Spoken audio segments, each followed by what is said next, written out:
Hello, passengers. This is your Chappy speaking, and welcome back to another episode of Chappy's Wild Ramblings, the show literally no one asked for, but I'm here to bring it to you anyway because I'm bored as heck. But anyway, so I usually start off by saying it's been a while, and it has, and because a lot of stuff has happened in 2020, but usually I want to do these when it comes to something I feel a strong enough urge to talk about, and today I kind of want to talk about the new Final Fantasy Remake and how it compares to its 1997 original for the PlayStation 1. But without further ado, make sure your seats are buckled and you are in a comfortable upright position with your tray. And I can't think of the other lines for airplanes, but that doesn't matter. What matters today is Final Fantasy VII. So, I haven't talked about Final Fantasy VII since my original Final Fantasy video. And since then, I have completely played through the game on my Switch, and I ended up really enjoying it the second time around, and it actually got me excited for the Final Fantasy VII Remake. And after about 5 years of waiting, the game is finally out. And it's pretty good, in my opinion, even though it's not quite really stated on the box of the Final Fantasy VII Remake, but it's only the first part of the original Final Fantasy VII, being the Midgar section, which is the first area of the game, which only lasts about 5 hours maybe, and this game is like a 30-hour game, but every game your time can vary, but that's how long it took me to get through. So I originally just wanted to do this as like my first impressions of the game compared to the original, but I ended up getting an inner ear infection and ended up pretty much playing through the entire game when I was down and out. And like I said, I do really ended up enjoying the game, so I kind of want to, again, I probably mentioned this, but I want to talk about it in comparison to the original. So let's start with like the biggest difference between the two, besides the overhaul and the new coat of paint and the HD graphics. But the original was your traditional turn-based RPG with an active time gauge. If you don't know, an active time gauge is a bar that fills up, and when it's full, it allows you to take an action, and it makes it, in my opinion, I like it way more than like other RPGs where you just select actions, all depending, of course, because Persona 5 is more of doesn't have one, and I still consider that one of my favorite RPGs of all time, but anyway, I digress. But I've always liked that the active time battle gauge in games. It's why I really liked Chrono Trigger, which is another one of my favorite RPGs. But I think my biggest problem when I first played through the original Final Fantasy VII was me not understanding the materia system, how you needed to set materia to be able to use different abilities in games, and I didn't quite comprehend that when I first played it compared to when I went back to the game later. And what can I say? It's like I really ended up liking the materia system. It's what makes the game really unique besides the story it tells. And going to the story of the remake, they've added a lot of new story beats to the game, like extra sections and whatnot, and I'm going to talk about kind of more of this in the spoiler section I'm going to do at the end. But for now, just kind of beats like that. So, also when it comes to the remake and the story, for the quote unquote first time, these characters get voices, and I was kind of worried about how they were going to do the voice acting, but all in all, the voice acting ended up being really, really good, at least for the main cast of characters of being like Cloud, Barrett, Tifa, and Aerith.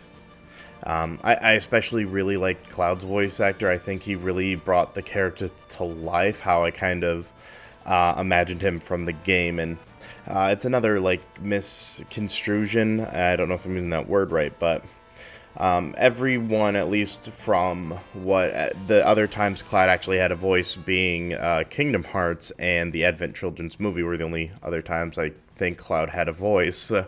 He's always been misconstrued as a little emo boy, if you know what I mean. But he wasn't quite actually that way in the actual Final Fantasy game. Like, he was kind of, in my words, a tough nut to crack towards the beginning of the game, but as he partied more with his new friends, he would open up more and begin to show more emotions, and you can kind of get hints of that through this game, especially between, like, Cloud and Barrett, how, again, they start the game off as kind of strangers, and Cloud's just working for Barrett for money. But as events of the game unfold, they start working together, and you can see them slowly develop a friendship, and I really, really, really enjoyed that. And you can kind of tell, like, when he starts opening up, and it's around, like, meeting Aerith, like, she kind of is the one who helps him get out of his shell. And again, like, I don't think the movie or the game really conveyed his more lighthearted side of that he can actually show in the game, because they just showed him off as a little emo boy. But I think another thing why I like Cloud in this game, like, he is this super serious soldier character, and there's a scene in the game carried over from the original where, to save one of his friends, he has to disguise himself as a woman and wear a dress and makeup. And in the original game, you just went around the town finding different parts, but in this one, your makeover is tied to a rhythm game. And I kid you not, it's one of my favorite parts of this new remake, mostly because, again, Cloud, being this super serious soldier with a deadpan expression, is now dancing in front of people with his deadpan expressions in this little mini game, and it's really funny. And I'm really glad they ended up keeping the dressing up as a woman scene, because I thought they'd remove it for being too controversial or something, but I ended up finding it really funny. Now, if I had to state problems with the game, with the remake and all, it's several times during the game, everything just slows down because either you're talking to someone, following someone, or the game forces you through a path where you have to walk slowly, like sneaking through some rubble, and it kind of slows down the pacing a bit, unlike, because the first game, you could go from point A to point B fairly well, except for maybe throwing in some mini games from time to time.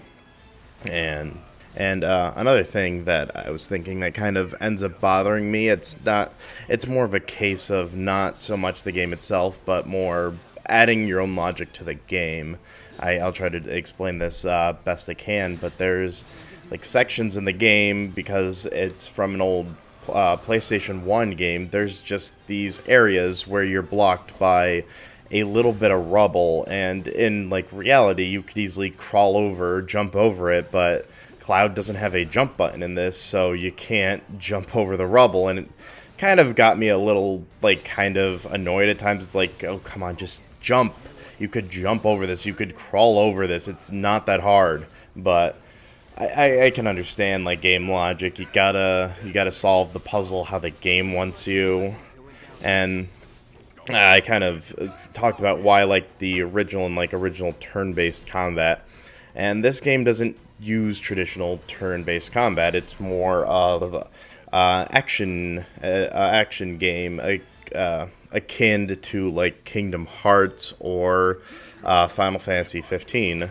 So generally, how the game works in this version of the game is you use, like, basic attacks that do basically chip damage to an enemy while building up the active time gauge from the original. And when it's full, you can stop time and you can select an action that's going to be more beneficial, whether you choose to use a spell or a special ability.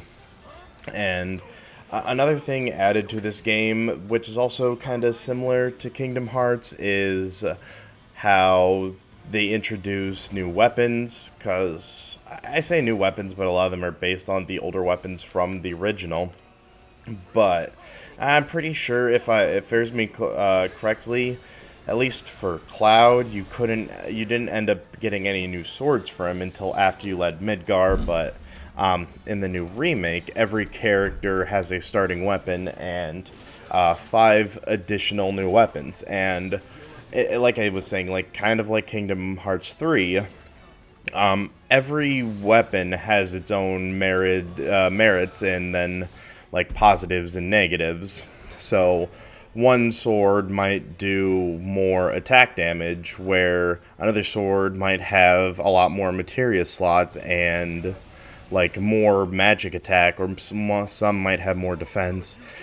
And it's really a case of what your playstyle is, depending on what weapons you ended up with. Do you want to have a lot of materia slots so you can end up doing having a lot more spells, or do you just want to go for straight physical damage? And that's something I kind of like in RPGs. It's not something you ever saw in like older RPGs, because in older RPGs, especially the Final Fantasy series, you would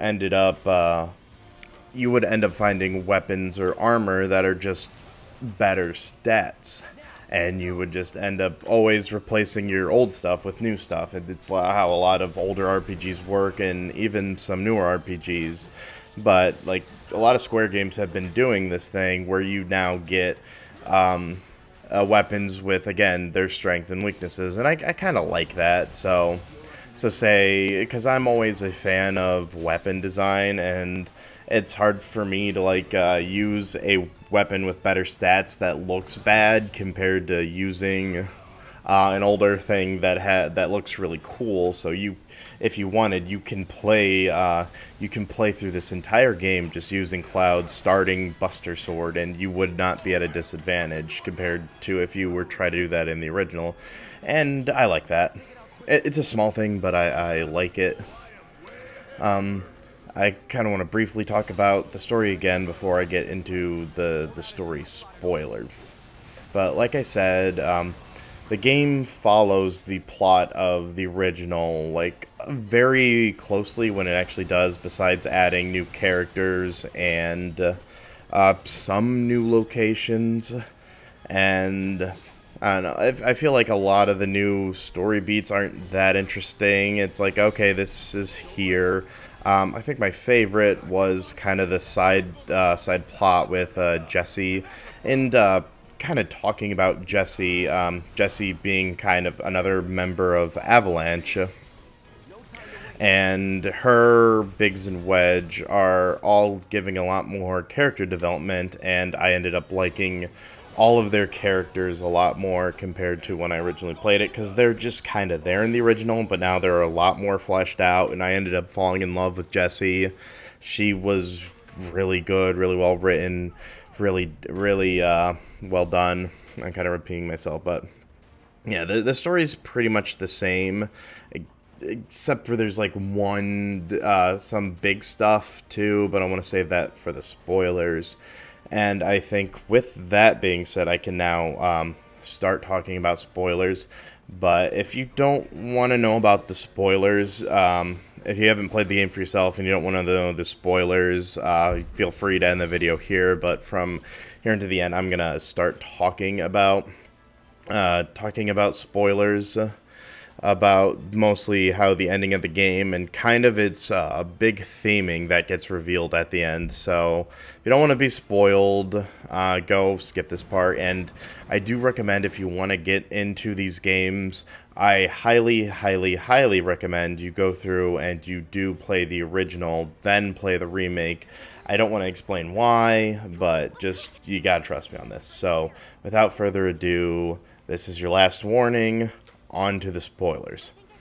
Now, talking about spoilers, here I am now. It's the whole thing, like theme of the game, which becomes revealed towards the end, is kind of fighting against destiny and predetermined fate, which I think is interesting for a game you're calling Final Fantasy VII Remake, and I think that's kind of the name the game needs. Uh, because if they ended up calling the game Final Fantasy VII Reimagined, it might not make kind of this reveal as meaningful. Even though I'm pretty sure the game's director even said when he was working on this was meant to be more of a reimagining of the story of Final Fantasy VII. But I digress. So at the end of the game, or through the entire game in general, there's these like spirits that are following the main crew, and towards the end of the game, you realize you are told that these spirits are there to make sure predetermined events end up playing out how they're supposed to play out, and at the end of the game, you end up fighting them. So. And as you fight them, you get glimpse of the future, and mostly the event I'm referring to is Aeris's death from the original. Cloud ends up getting visions of that. So it's making me wonder if they're going to, from this point on, kind of pulling in a rebuild of Evangelion thing. NANI? Did someone say Evangelion?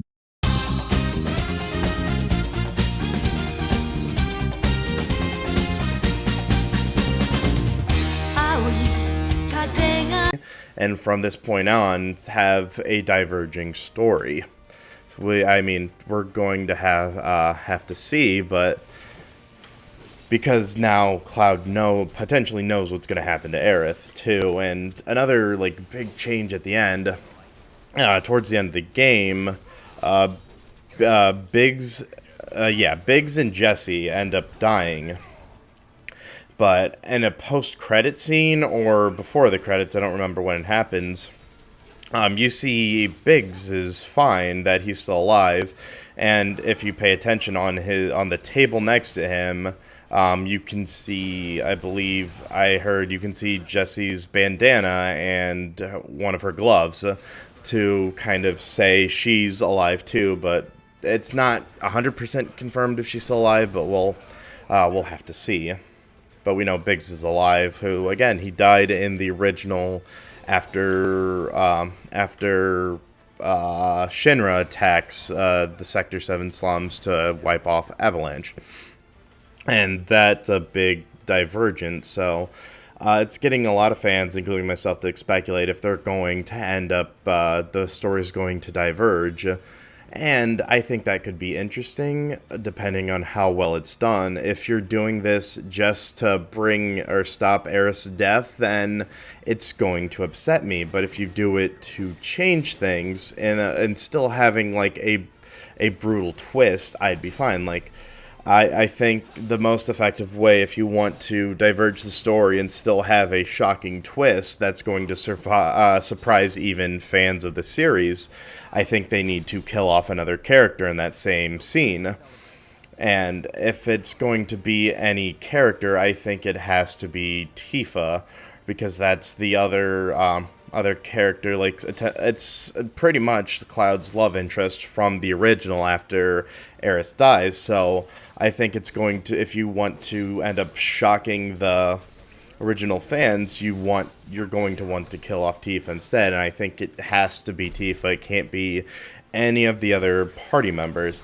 And I think that would be very clever and like a very strong thing to do to kind of shock and awe people. I'd totally be down for it, but even though I'm predicting this, I'm wondering if I'll still be surprised by it. But I think Tifa would be the most effective, because when I originally, or should I say, when I went back and played through Final Fantasy VII, I chose never to get attached to Aerith, because Aerith's death is like one of the most known video game spoilers. It is the Luke, I am your father of video games, that Sephiroth kills Aerith.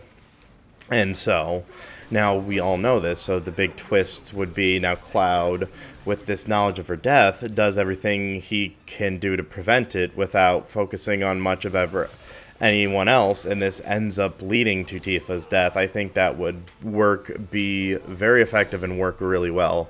That's what I would like to see, but then again, like I said, if they do this just to save Aerith and then the story continues as normal, that's not going to be effective, and it's actually it would end up like really, really upsetting me.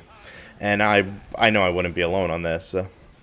But you know, I do like the concept of changing destiny and subverting my expectations of the original.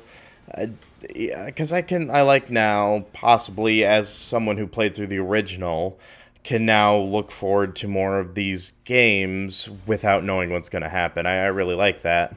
So we will see for the future. I think if you were avoiding spoilers, you should be coming in a background here. I'm sure I'll put a time code to bring me here. But just kind of my final thoughts, and I completely forgot what I was talking about. But just a bit of my final thoughts. I did end up really enjoying this game. It looks really good. It plays fairly nice, even though I'm not the best at the combat. I had to play through the game on easy because I'm a baby, but let's just hope, like, now that they've got the groundwork, they've got the assets, the next part of this game won't take another 5 years and can be out within a year or hopefully 2 years at max, but we'll have to see. Square doesn't like to do anything in a timely manner, but other than that, it appears our flight is coming to an end. So it has been a nice chat with you all. Make sure you're all buckled up and prepared for your landing. This has been your Chappy speaking, and know that I love you and you are loved. Alright, goodbye and take care.